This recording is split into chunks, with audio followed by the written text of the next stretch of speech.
Hello, people of New World. Happy Friday. Sorry for the light week. I've been pretty busy, but this next 3 weeks or so will be full of content, full of love, and full of New World. But what do I have for you today? Well, some of you are going to be like, well, didn't you say not to do this? Meta changes, meta has different things. I'm going to say this is really, really solid. On the caveat of you have two really solid DPS that are going to be playing alongside of you. But again, in my previous video, I did say you don't have to not play healer, right? I'm just saying I think there are a lot of circumstances and a lot of builds and a lot of players and skill levels that make it much easier to not do, quite honestly. And so with that being said, today I'm going to introduce my most effective single target healing build in the arena. Thank you, Taka. Now, the thing with this build and the thing compared to my previous build, like throwing on mending and DE and all that stuff, or orb, is the orb output matched with DE cooldown, matched with sacred ground, just sometimes isn't enough to keep up with the burst damage. And so this is kind of, I've finally found a way with some help of how do we overcome that and what do we use instead. And this has so much single target throughput that you just keep bursting people up. Even as the match goes on, you still have a chunky heal that is going to top them off, not one, but two, and you can keep just chain healing them over and over and over again. And the thing is, this is working without even refreshing Divine Embrace right now. So imagine once we have refreshing DE, it'll be so much sweeter. So let's get into the build. I'll talk about it, talk about some gear stuff, get into gameplay like the usual. And I apologize if a lot of you are going to come at me like I thought you said not to do this. I'm saying it is an alternative option after doing some research, some discovery, and playing myself a bit more. And it is something I've been really enjoying and want to share with all of you healers. So let's get into the build. Okay, so here we are. What are we doing with this? I don't know how some of you are going to feel about it. I know at first I was kind of hesitant when I was thinking about it, but I think this build is a ton of fun. Again, it has enough output to just keep topping people off throughout a match, even though you are kind of constantly getting weakness put on you over time throughout the arena match. This is something that's optimal in a war setting as well for dive healing, something I'm going to consider using. You can use it in OPR, you can use it probably healing in Expedition pretty well right now, and I think it is a ton of fun to use. So what are we working with here? You're going to take the typical healing things, Absolve, Blissful Touch. You can't not take these. Don't even bother taking Mending Touch. It's not worth. We take Sacred Ground. This is still so strong, and if your teammates stand in it, it's just so much sweeter. And then where are we going to go from there? I'm going to take Desperate Speed. I'm going to take Revitalize. I'm going to take Intensify, and I'm going to take Sacred Protection. This is something I've been dropping recently in favor of not using LE and only using DE, because it's technically just a 5% healing buff, and I have more options over on the Protector side. I'm going to take DE, Privilege, and I'm going to go into Sheer Struggle. Why do I not go into Rebound? Because the odds of you getting a triple bounce onto yourself inside of an arena are extremely low, and by the time you would actually need another one, you'll have it off of cooldown, and you have another option. And so therefore, we can kind of not take that point and dish it somewhere else to get a lot more value. Divine Blessing, super nice. Then we head over to the Protector side. What do we take? We take our normal. Bend Light, we're going to take Protector's Touch, we're going to take Protector's Strength. So healing modifiers, easy. Little Fortify to keep you topped off in your light armor. I'm playing about 150 con, so I've got like pseudo 2.5 Resil just there, and then you can get Resil on your gear and whatever other damage reduction that you have. You go into the Fortify, you're pretty girthy for the most part. Now we will be foregoing Orb and Beacon here, and so we're going to opt for a straight single target, meaning I'm going to take Inspire, LE, and what is my last one? I'm going to take Spirits United. Now let's talk about this a little bit. LE, yes, it's nerfed, 80% weapon damage, 15 per buff. Now if we look at this though, baseline we're getting at least 2 buffs just from this. So this is 30%, 35% because of Sacred Protection, bringing this baseline up to a 115% weapon damage heal without any modifiers. And we're going to really make use of this Sacred Protection and Spirits United because we're only going to be group healing here. This, in a war setting, I would probably change a little bit more, like, taking Rebound instead of Spirits United. But we get that usage because there's only 3 of us. That mana regen doesn't really do much, but it's a free buff on LE. We get a little bit more healing there, and then we have the DE option. But so now essentially you just have 2 of the exact same heals. And now DE and LE will both get affected by Sacred Ground. LE will start to kind of take over as you get, your intensifies out. They're standing in the sacred ground. Technically, if they're in a sacred ground, they get the sacred buff. They get the fortifying sacred ground buff. So that's 2, putting us at 4 buffs on the target, putting us at approximately 140% weapon damage compared to the 120. So you have 2 very good bursty heals, and then the more buffs, the merrier. You have a lot of Inspire there, giving you some stamina back options, and I'm going to talk about some stuff on gearing, talking about stamina recovery on a neck, which is absolutely absurd, versus not taking Nimble, and I'll talk about why. And stam recovery is king right now. So we use burst heals, we get on-demand stam recovery, and this is on like a 3-second cooldown with a full refreshing build. We have the potential to bounce, we have a girthier heal, and both of these baseline, you can pretty much cast one, then cast the other right away, and somebody will live through a ton of damage, put them inside that sacred ground, they're good to go.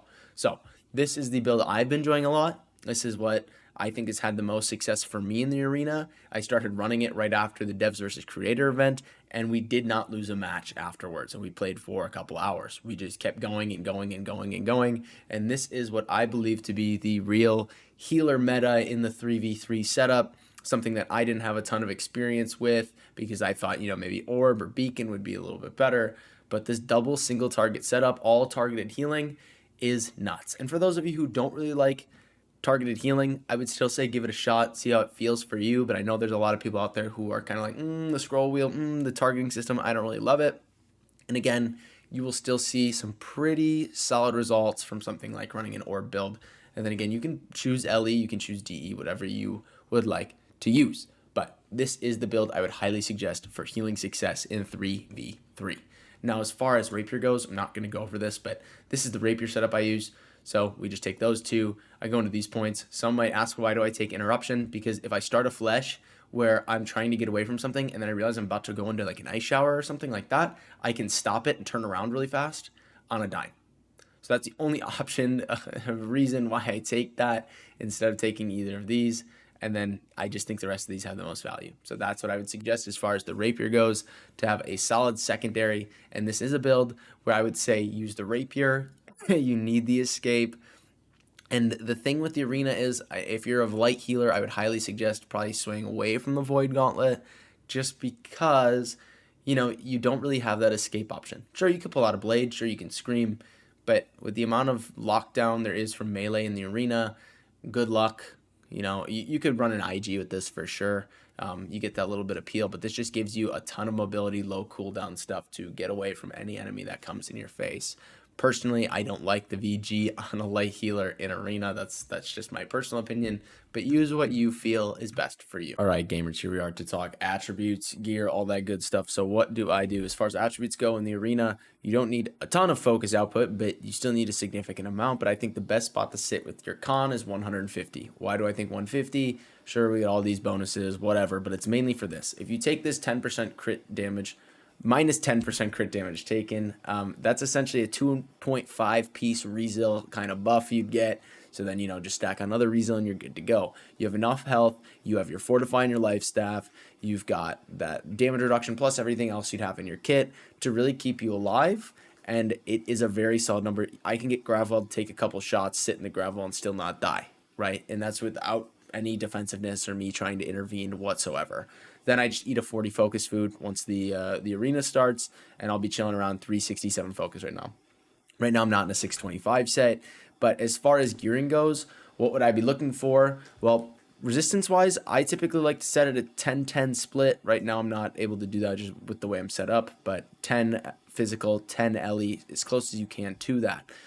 Now, as far as perks go, you're going to want Fortifying Sacred Ground, Accelerating LE, and here's the caveat one. We want Refreshing Divine Embrace once it is actually working. Currently, if you're watching this video and it's fixed in the future, great for you, but currently it is not working properly.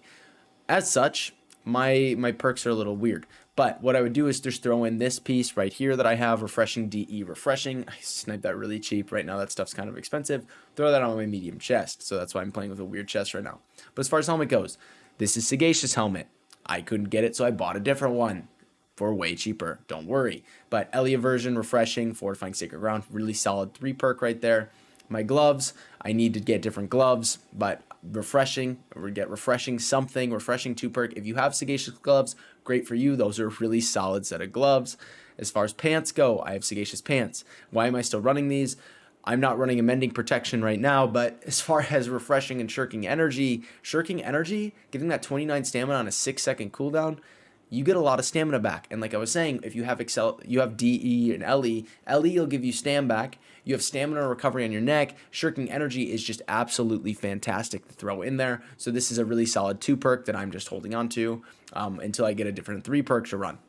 As far as boots go, accelerating LE, refreshing LE aversion, and again, you can play a little bit lower on your magic resist. That's why I'm not like a perfect 10-10, because I do have some LE aversion in there. So for me personally, I got to focus on resetting these 3 pieces, but you kind of get the general gist of it. You want refreshing. I think refreshing is better than refreshing evasion right now, just because of the way that stamina is working. Maybe if you do have a build that is more stamina regen heavy, even then, so you do have to be dodging attacks in order for that to proc. I still think refreshing is king right now in the current meta. Now, what am I going? This neck, stamina recovery health, they're pretty cheap for the most part. Just get a 2 perk one. I got it like this for like 9k because I just wanted somewhat of an effective 3 perk that actually did something, maybe if I play against a musket. But stamina recovery, I'm telling you, will change your life. If you're running Purify right now, honestly, just drop it. It's a 90-second cooldown. Half the time it just procs and you don't get anything out of it, and then you never get any return. Stamina recovery is king. You get a full bar back. Let's say you're Gray Bard, you get hit a little bit, boom, all of a sudden, full stam, you can roll out. It is OP. Get a neck with it right now. Ring, Hardy Sacred, refreshing Hardy Sacred. Something, get whatever you can, 3 perk. Earring. This is what I want to talk about. I swapped off my Misty Kismet. Yeah, sure, it's great to have refreshing evasion, but how much is that actually doing for you? Refreshing Toast is nuts. 30% cooldown on your potions, fantastic. Now, a lot of people are like, I run Refreshing Toast Nimble, and those earrings do sell for significantly more than a Refreshing Toast refreshing earring. I would go 3 perk Refreshing Toast, refreshing Nimble if you could get it, or something else. Just something else, get that 3 perk, but these 2 are very important. Now, why am I not running Refreshing Toast Nimble? Thank you, Rug, for clearing my eyes, and I should have looked at the Reddit and looked deeper into this, but Nimble does not do very much. It seems like it'd be very effective, but if you actually look at a comparison between what is Nimble doing versus what is Nimble not doing, when you put them side by side, you maybe get 1 frame faster of stamina recovery. It is just, in my opinion, not worth to run at all on your earring when you can get something that is actually being effective, like refreshing or specifically refreshing toast. And as a healer, being able to health pot on yourself a little bit more, or even throw in a regen pot or just anything, is very, very beneficial. So that's why I would do that. Just grab a Woda. Not even going to talk about this one. Some people are running the refreshing DE life staff. I don't think that's worth, because there is a weird interaction between ability perks on your life staff, and then if you cast and then switch somehow, like really fast, sometimes it doesn't proc. Now, does that actually work like that on refreshing DE? I don't know, but I'd rather be safer than sorry, and then you still get refreshing here, and then again, you can just get a piece with refreshing DE, and then you 1 stack refreshing up. As far as Rapier, Keen Speed, Sundering Riposte. That's what you're going to want, and then 3 perk if you can get it. This is the one I'm rocking right now. So that's all my gear. Consumable-wise, I have my mana pots, health pots, regen pots, all that good stuff, and you'll get your food in the arenas. Just perk-wise, just to TLDR, refreshing DE, accelerating LE, fortifying Sacred Ground. And then get all your normal healer stuff. I go full refreshing. That is my professional opinion on this topic. Okay, so where does a build like this really excel in the arena? So, what is the current issue going on? We were using a DE orb Sacred Ground build. But as the arena goes, we all know there's ways to put weakness on people. People running bows, you have the long weakness dot, you have stacking weakness throughout the arena, and so sometimes that output of what you get, even with Amending Protection on, having the DE that's like a 5-second cooldown, and your Sacred, it's just not enough sometimes, right? And so we try, but a lot of the damage coming in arenas is burst, right? It's single target burst comps that are blowing people up. And so how do we deal with that? Well, Orb's not going to do that. DE will, but what happens when DE's down? And all of a sudden you're in this window where you're panicked, you maybe blew your DE too early, you need something else.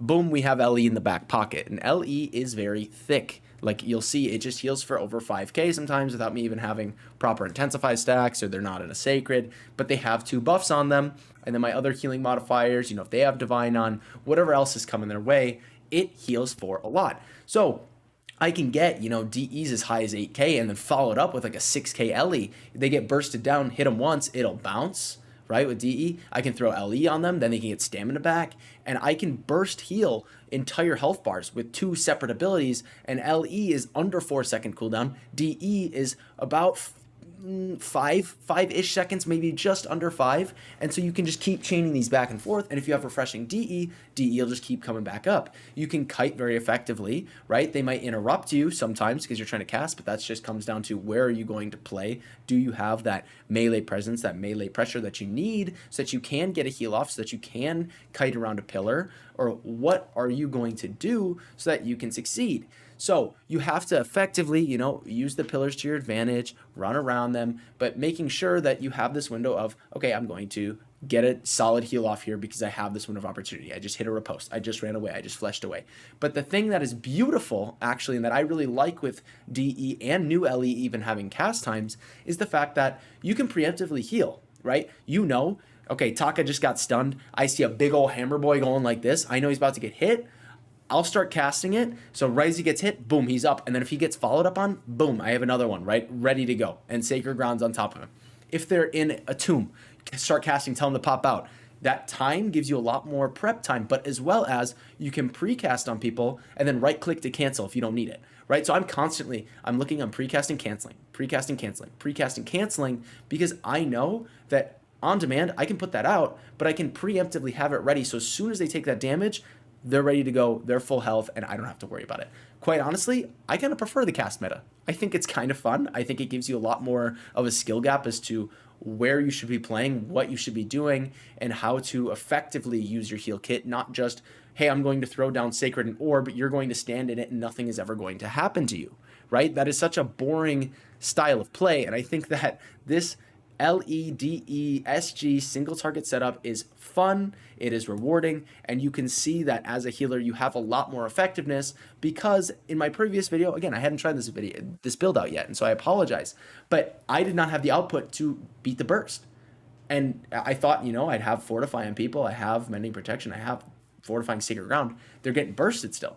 Well, only way to beat the burst is burst them right back. And so I think a lot of you should try the build out. I hope you enjoy it. I hope you play with it. Let me know what you think in the comments. As always, thank you for watching. Thank you for listening. And thank you to every single one of you beautiful people for being you. I could not be in this position if it weren't for all of you. So hit the socials below. I stream Monday, Wednesday, Friday. And these next 3 weeks, I'll be streaming full time, completely all day long on Twitch at Lemoni TV. But if you have any questions, jump in my DMs, jump in stream, and come and chat. Socials are down below. But have a great day. Again, thank you to every single one of you. Peace.